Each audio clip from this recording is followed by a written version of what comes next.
L'amour propre est la racine silencieuse de toutes les transformations durables.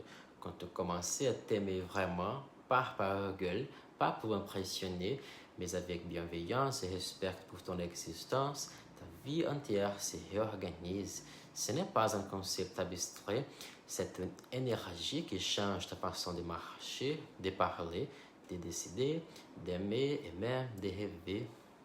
Parce que aimer profondément qui tu es, c'est réapprendre à vivre à partir d'un centre solide, inviolable, indépendant du regard des autres. Je veux te dire clairement, tant que tu cherches ton sentiment de valeur dans l'approbation d'autrui, tu restes prisonnier. Tu deviens esclave du like, du compliment, du regard, de la validation.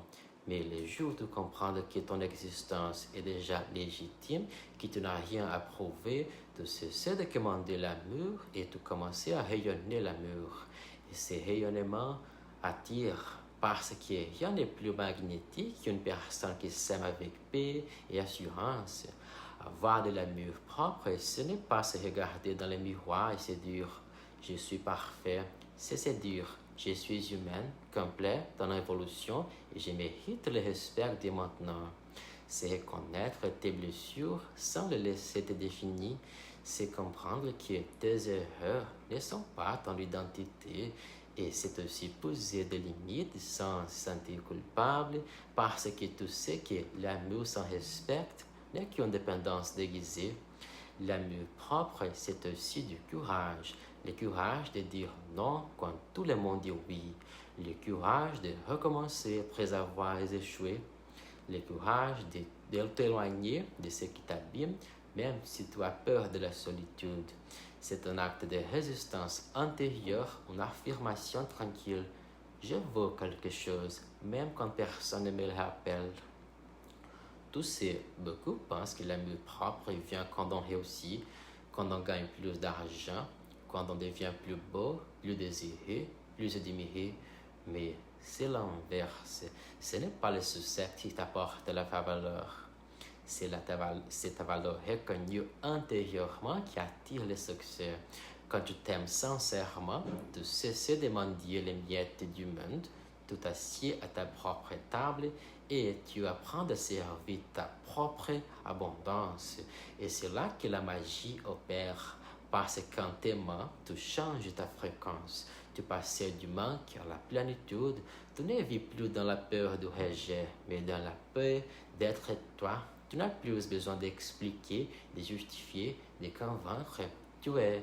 Et ce simple être devient ta plus grande force. L'amour propre transforme la manière dont tu parles toi-même. Les mots que tu utilises pour te décrire deviennent plus doux, plus lucides. Tu remplaces je ne suis capable par j'apprends d'un cœur. Tu remplaces je suis nul par j'ai grandi et petit à petit, ces mots changent ton dialogue intérieur, ton attitude, ta posture, parce que la façon dont tu te parles est la première forme d'amour que tu offres à toi-même. Aimer qui tu es, c'est aussi cesser de te comparer, parce que la comparaison est le poison du bonheur. Elle t'enchaîne dans l'idéal qui n'existe pas, elle te vole ta gratitude, elle t'épuise. Quand tu comprends que personne ne peut vivre ta vie mieux que toi, tu réconcilies avec ton propre rythme. Et c'est là que tu deviens libre, quand tu acceptes de n'être en compétition qu'avec toi d'hier. L'amour propre n'est pas statique, il se cultive chaque jour.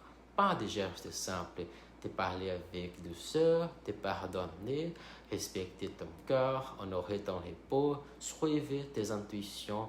Chaque fois que tu dis je m'écoute, tu t'élèves un peu plus vers toi-même. Et c'est dans ces petits gestes silencieux que naît la paix intérieure.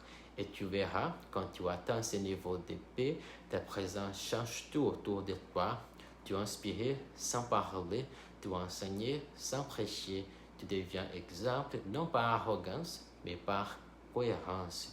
Parce que tu incarnes ce que tu cherches.